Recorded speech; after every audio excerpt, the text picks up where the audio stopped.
კიდევ რამდენიმე დღე და ყველაფერი დამთავრდება. არა, უბრალოდ ყველაფერი დაიწყება. იმისთვის რომ პატარა ნაბიჯები დიდი მომავლისკენ დაიწყონ სვლა. ეს ტიმ სელდენის მონტესორის ფონდის პრეზიდენტის სიტყვებია. იმათზეა საუბარი ახლა რომ ფეხსით გამენ, სათქმელს კი 20 წლის შემდეგ იტყვიან. გადაწყვეტილებას მიიღებენ, თავისუფლები და პასუხისმგებლიანი იქნებიან. საკმაოდ გრძელვადიანი ხედვის საქმეა. 20 წლის შემდეგ გამოჩნდება რა გამოვიდა.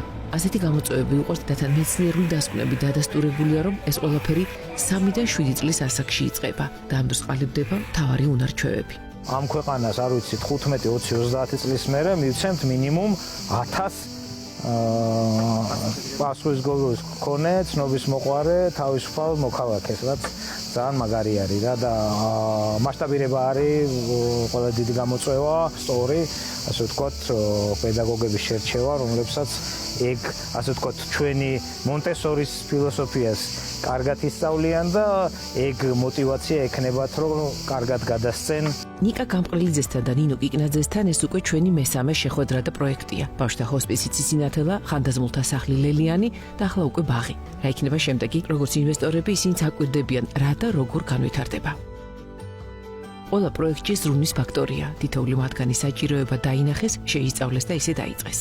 თუ სრულად ბავშვი აქ ივლის და გაივლის მთელ ამ კურსს, რაც ჩვენს ბაღშია, ის იქნება მზად საზოგადოებაში გასვლისთვის. მას ექნება უნარჩვევები და ერთ-ერთი ყველაზე მთავარი ექნება დამოუკიდებლობა, რომ დამოუკიდებლად შეძლოს საზოგადოებაში ინტეგრირება და ყოველდღიური უნარების შეძენა. მეთოდოლოგია უკვე 100 წელზე მეტ სიცვლის. ეს მეთოდი არის უკვე მეცნიერულად დადასტურებული, რომ ნამდვილად დადებითი გავლენა აქვს ბავშვის როგორც სოციალურ უნარჩვევებზე, ისე უკვე სკოლაში როცა მიდის მის აკადემიურ მოსწრებაზე.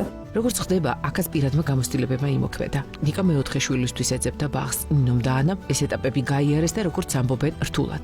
წუხილის მიზეზი იყო მთავარი ის, რომ თვითონ მეთოდი, რასაც გვთავაზობდნენ, სრული ანტისანიტარია. რო ვეკითხებოდი, რომ აი თუ შეიძლება რომ აჩვენოთ ჭურჭელი, რომ შემიყვანოთ სამზარეულოში და მარჩვენოთ, გაქვთ თუ არა ჭურჭლის სარეცხი მანქანა, როგორ დაფებს ხმარობთ პროდუქტის დასაჭრელად. ეგონათ რომ მე ვიყავი კონტროლის პალატის წარმომადგენელი და ნუ ძალიან ნერვიულდებოდნენ, ძალიან მლანძღავდნენ. ბაღი ბევრია, მაგრამ მათთვის როგორც მშობლებისთვის არა ინგლისურის და ვოკალის სწავლება იყო მთავარი, არამედ იმ უნარჩვევების გაუმუშავება, რაც მათ ცხოვრებისათვის მოამზადებს და შემდეგ უკვე ყველაფერი დასაძლევია. მეთოდებზე იმუშავეს, იკულიეს და უკვე სექტემბერში მონტესორის პირველი ოფიციალური ბაღი აღსასდელებს, ანუ სტუდენტებს, როგორც აქ ეძახიან, გაუღებს გარს. ამ ასაკში როგორც ვითარდებით, ისეთ ადამიანებად ყალიბდებით მერე ჩვენ, ისეთ ინდივიდებად ყალიბდებით ჩვენ და იმ ამ ასაკში მიღებული სწავლაც, მიღებული ტრავმებით, მიღებული ბედნიერი წუთებით მნიშვნელოვნად ასახავს, ძალიან მნიშვნელოვან გავლენას პოებს ჩვენ შემდგომ განვითარებაზე. რატომ მონტესორი? ბავშვი მთავარია, ამას ყველა ამბობს, მაგრამ ინდივიდუალური მიდგომა, ინდივიდუალური ტემპის გათვალისწინება არ ხდება. მაგალითად, ერთი ბავშვი ლაპარაკს იწყებს ადრე, მეორე გვიან და მისგანაც ითხოვენ ადრიანად დაიწყოს საუბარი. ბავშვის პირადი ტემპი კი განსხვავებულია. მონტესორი ამ პირადს იცავს. თავისუფლება და საზღვრები, ანუ ასწავლო, რომ თავისუფლება ყველაფრის კეთებას არ ნიშნავს.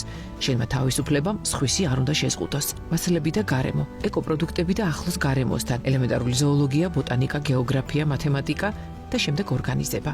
შენვე იზრუნო შენს თავზე. ეს ყველაფერი კი 100 წელზე მეტი ხნის წინ შეისწავლა ქალბატონმა მონტესორმა. პრინციპები მთავარი დარჩა მცირეოდენი ევოლუციებით. როგორც მშობელი მე მინდა, მაგიტომ მომწონს მონტესორი. მე მინდა რომ თომა იყოს და ჩემი დანარჩენი შვილებიც რა თქმა უნდა, მაგრამ თომა რახან შედის ამ ბაღში, იყოს ძალიან ცნობის მოყვარე და არის თავისუფალი, რაც ძალიან მნიშვნელოვანია და მესამე რაც ერთ-ერთი ყველაზე მნიშვნელოვანი არის, თავისუფლებასთან ერთად კონდეს პასუხისმგებლობის ზღვრები. მაგ არ არის სტანდარტი, რომ თქვათ, რომ დავშოთ 3 წლის ბავშვი ამას უნდა აკეთებდეს, ან 4 წლის ბავშვი ამას. ანუ აქ გვაქვს ინდივიდუალური მიდგომა, ინდივიდუალური დაკვირვება. მასწავლებლები მონტესორში მათ გიდები, მეგზურები ქვიათ. თამარ ხუტიაშვილი მესამე თვეა ტრენინგებს გადის, კვირაში ერთხელ კი გამოცდა აქვს. ბევრი რამის შეცვლა უწევს. ისთვისაც დიდი გამოწვევაა, როგორ და რამდენჯერ აუხსნას ბავშვს თემა, მასალა, როგორ ასწავლოს, დამოუკიდებლად აკეთოს ის, რის უფლებასაც ხშირად სახლში დედა, ბებია, ძიძა არასდროს აძლევს. ასე ეჩვევიან თავის მოვლას, დისციპლინებს. აქ არც ასაკობრივი ჯგუფებია. აქ შერეულია ეს ყველაფერი. ერთ ჯგუფში მოიაზრება 3-დან 6 წლამდე ბავშვი. იქნება აქ 3-ის, 4-ის, 5-ის და შეიძლება 6-ისაც. ბავშვები ერთმანეთისგან სწავლობენ. აი ვისაც სახში ყავს 3-4 შვილი და არის სხვადასხვა ასაკის. ისინი ხო ცოცხალკე ასდიან ამ ბავშვებს, ყველას ერთად დიან და არანაირი პრობლემა არ არის, ხო? უფროსები ზრუნველობას სწავლობენ პატარებისადმი, პატარები მიმბაძველობით სწავლობენ როგორ გახდნენ დიდები. თუ დააკვირდებით, ავეჯიც განსხვავებულია. უპირობოდ ყველაფერი ეკოლოგიური. ყველაფერი ბავშვის სიმაღლეზე, კარათაც, თაროს, წყლის ნიშარაც, საჭმლის მომზადებასაც სწავლობენ მაგიდის გაწყობა და ალაგება ჭურჭლის დარეცხვასაც. არ გამოუვათ, ამისთვის დრო საკმარისი აქვთ. ეს წესრიგი არის მკაცრად განსაზღვრული და ხდება ზედმიწევნით შესრულება ზუსტად ამიტომ, ისევ და ისევ იმიტომ, რომ ბავშვი ეჩვევა წესრიგს და თავშოთ თუ დათქმა არის, რომ რაღაც დროს ყველას ადილობთ, რაღაც დროს გავდივართ ეზოში, გარეთ რო იყოს ცუდი ამინდი, ჩვენ ეზოში მაინც გავდივართ, იმიტომ რომ ეს არის რეჟიმი, რასაც ბავშვი ეჩვევა. სწავლობენ ელემენტარული პრაქტიკული ცხოვრების განზომილებაში, თავშოთ როგორ შეიძლება ჭურჭელი სწორად მოიხმარო, წახებსებას თვითონ იმზადებენ. არის მასალები, რაზეც ბავშვი სწავლობს, როგორ შეკრას ღილი და გახსნას, როგორ შეკრას თასმა, ძალიან მრავალფეროვანია და ეს ყველაფერი ხდება ჩვენებით. ანა ამბობს, რომ როცა ბაღს ამთავრებენ, მზად არიან და დამოუკიდებლობის ხარისხიც სხვა აქვთ. იციან როგორ მოუარონ თავს. რასთავარია, ბევრად უკეთ შეიგრძნობენ რეალობას. 5 დამატებითი საკითხი შემოდის ჩვენს კურიკულუმში, ეს არის მებაღეობა, ეს არის მზარეულობა, ეს არის უცხო ენა, არის იოგა და მუსიკა. შესაბამისად, ცალკე კლუბის ნაცვლად ეს თემატიკა არის ინტეგრირებული დღის მანძილზე კურიკულუმში. მონტესორის ვარდისფერი კუბები, აქ ვერ ნახავთ უახლეს ტექნოლოგიებს, ფერად ხმაურიან თოჯინებს. მონტესორის მასალები ცალკე ფილოსოფია, სწავლობს ფორმას, ზომებს, ფერებს, ასწავლის როგორ დაინახო და გაასწორო შეცდომა. ერთი შეხედვით მარტივი კუბები ინტერპრეტაციის უამრავ საშუალებას გაძლევს. ბავშვი უფრთხილდება მასალაზე ზრუნვასაც სწავლობს. ანუ თითოეული მასალა უნდა ორივე მხარეს ხელი მოგიდო და ფრთხილად გადმოიტანო და დადგა. აი ხა დავუშვათ, აი ამ ერთი თითქოს და მარტივი და სადა მასალით ბავშვი სწავლობს სინამდვილეში უამრავ რაღაცას, მათ შორის გეომეტრიას. იმიტომ რომ ეს კუბი ყველაზე პატარა არის 1 სანტიმეტრი კვადრატი და ეს არის 10. ანუ როგორც წესი, ხო. შეხედეთ, როგორ ასწავლი მე. დავუშვათ ეს ქვედა ზედაზე პატარა არის, აი ზუსტად ამდენით. ამ კუბით ხა ბევრი სხვადასხვა დავალება შეიძლება შეასრულო, ან შეგვიძლია ესე განათავსოთ ცენტრში და ნუ ამას ხა დიდი ყურადღება ჭირდება და კონცენტრაცია და კოორდინაცია. ერთ აქტივობაზე ბავშვმა შეიძლება დახარჯოს 3 საათი და არის ნორმა. რაც დიდხანს კონცენტრირდება ერთი და იგივე მასალაზე და სამუშაოზე, ის უფრო კარგად უღრმავდება და უფრო მეტი დასკვნები გამოაქვს თავისთვის. ეზოში მე მეგონა რომ უნდა ყოფილიყო რაღაც რიცით ერთობია ბავშვები, ხო, სასრიალოები და რაღაცები. ნუ კატეგორიულად გვიც არა, მონტესორის ეზოში სასრიალოს არა აქვს, ის ეზოც შემეცნების ნაწილია. აიწონა, რომელიც ბალანსის დაჭერაში გეხმარება.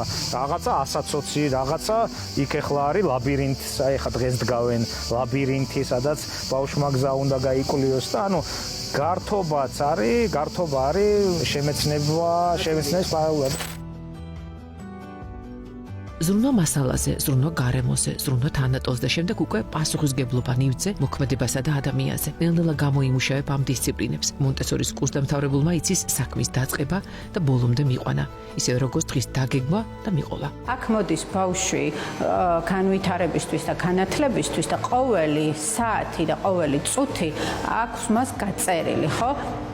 და არ უნდა შეუწყვიტო იმის კეთება, რასაც აკეთებს და არ უნდა გაიყვანოს და ისწავლოს თანმიმდევრობა და რაღაცის დაწყება და დასრულება, ხო? იმიტომ რომ ეს ბევრი ადამიანის პრობლემაა, რომ რაღაცა შუაგზაში მიატოვებს. ბავშვზე მეტად სიახლეების მიღება მშობლებს უჭირთ. შესაბამისად, ყველა ჯგუფში ცალკე დგას კამი მშობლისთვის. აქედან მათი კითხვარისთვის ყველაზე კარგად ჩანს პასუხები. არანაკლებ მნიშვნელოვანია კვება. მონტესორის სკოლებში არის სპეციალური ესეთი ინსტრუმენტი, ქვია დამკვირვებლის სკამი, ჯდება მშობელი გარკვეული დროის განმავლობაში და აკვირდება კლასის დინამიკას. ზოგადად რა საქმიანობენ ბავშვები, ასევე კონკრეტულად თავის შვილს. ყვება არის უმნიშვნელოვანესი, იმიტომ რომ ჯანსაღი კვება პირდაპირ უკავშირდება ბავშვის ჯანმრთელობას და კეთილდღეობას. შესაბამისად, ჩვენც დიდი აქცენტი გავაკეთეთ ამაზე და შესაბამისი პარტნიორის და კომპანიის პოვნაზე, ვინც სრულად აკმაყოფილებს ამ სანიტარია ჰიგიენის ნორმებს და სტანდარტებს და აქვს შესაბამისი სერტიფიკატები. აღმოჩნდა, რომ მონტესორის მეთოდით 100 წლის წინ დამოუკიდებელ საქართველოშიც დაინტერესებულან. მეთოდები წამოიღეს, მაგრამ მე რაც მოხდა, იმენ ყველაფერი შეაჩერა. შეიცვალა.